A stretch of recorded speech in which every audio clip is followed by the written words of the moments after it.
मंथन के सभी दर्शकों को नमस्कार। भविष्य मालिका के 5वें सीजन में आज हम आपको जलुका पर्वत से आगे की कहानी बताने जा रहे हैं। आप सभी दर्शकों का हार्दिक स्वागत है, अभिनंदन है। एक बहुत आश्चर्यजनक बात यह है कि जो भी लोग किसी गलत कार्य के इरादे से जलुका पर्वत की श्रृंखलाओं में जाते हैं, उनकी मृत्यु हो जाती है। इस गुफा से कुछ रहस्यमयी शक्तियां निकलती हैं जो कि पाप कर्म करने वाले व्यक्ति को मार देती हैं। ऐसी कई घटनाएं समाचारों में सुनाई देती रही हैं। मणिनाग गुफा के पास में ही नली गुफा एक स्थान है जो कि आपस में ही दोनों गुफाओं को जोड़ती है। नागलोक, पाताल लोक भी इन्हीं गुफाओं के नीचे ही स्थित हैं।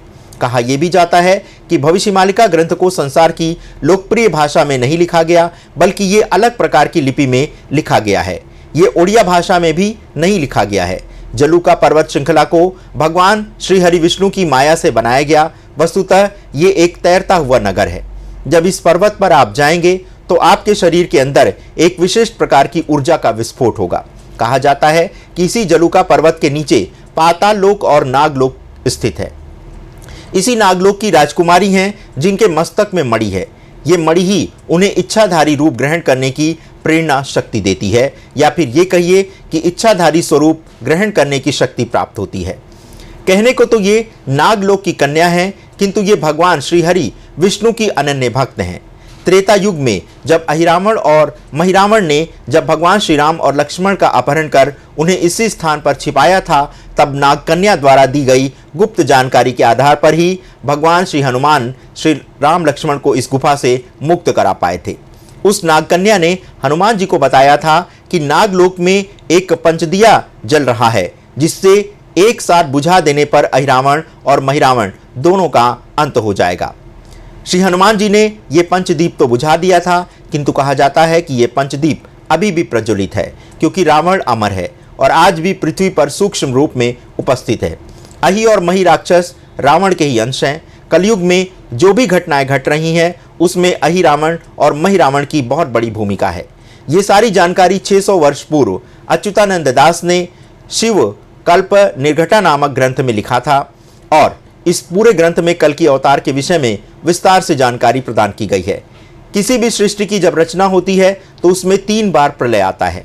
पहला प्रलय सृष्टि के आरंभ में, दूसरा प्रलय सृष्टि के मध्य में, और तीसरा सृष्टि के अंत में होता है।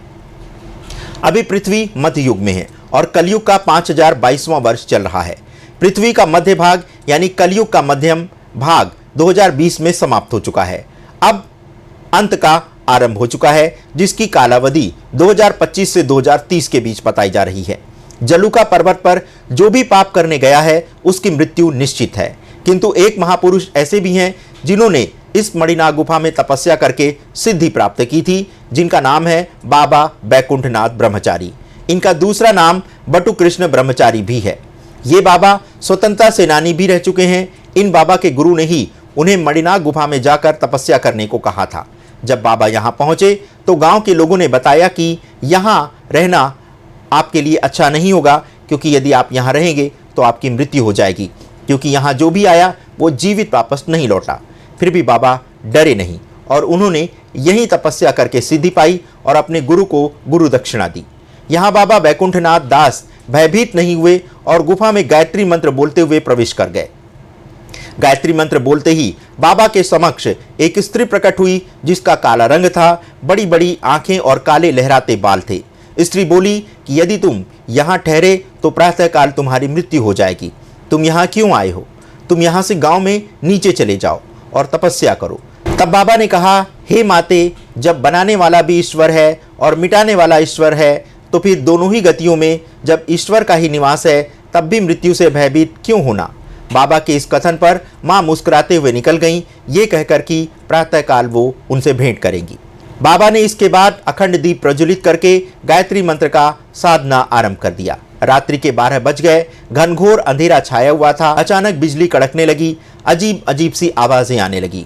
गुफा के एक छोटे से छेद से आवाज आने लगी। पूरी रात्रि बाबा की परीक्षा होती रही। सुबह जब सूर्य का उदय हुआ तब बाबा अपनी गायत्री जाप की सिद्धि में सफल हो चुके थे। प्रातःकाल वही माता पुनः प्रकट हुई। माता को आश्चर्य हुआ कि वह रात्रि के पश्चात भी जीवित कैसे रहा। तब बाबा ने कहा कि मृत्यु से भय कैसा, तब माता ने मुस्कुराकर बाबा को गले लगा लिया और कहा कि वह तो कब से अपने ही पुत्र की प्रतीक्षा कर रही थीं। उनका नाम तो मलिका ग्रंथ में भी लिखा है। तब से जलूका पर्वत की श्रृंखला में छिपा गुप्त ज्ञान सभी के सामने आ गया। बहुत से साधुओं ने तपस्या करते हुए यहाँ समाधि प्राप्त की है और आज भी सूक्ष्म रूप से यहाँ पर उपस्थित हैं। बाबा ने अपनी जीवनी में इन बातों का उल्लेख भी किया है। कहा जाता है कि बाबा एक बार पुनः जन्म लेकर धरती पर आएंगे।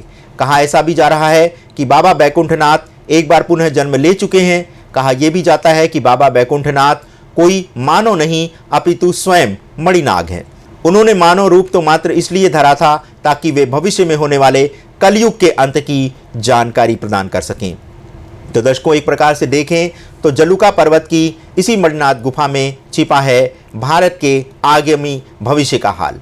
आपको हमारे दूसरे एपिसोड के विषय में यदि कोई टिप्पणी करनी है, कोई जानकारी प्रदान करनी है, तो आप इसके लिए हमारे व्हाट्सएप नंबर 7905414965 पर हमें अपने संदेश प्रेषित कर सकते हैं। इसके अतिरिक्त आप हमारे ईमेल आईडी akhandmanthan@gmail.com पर भी हमें सूचना प्रदान कर सकते हैं।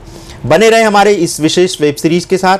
5वें सीज़न में हम आपको कुछ नई जानकारियाँ प्रदान कर रहे हैं और आने वाले समय में इस वेब सीरीज़ के नए नए सीज़न आते रहेंगे। धन्यवाद अपना बहुमूल्य समय हमें प्रदान करने के लिए। नमस्कार।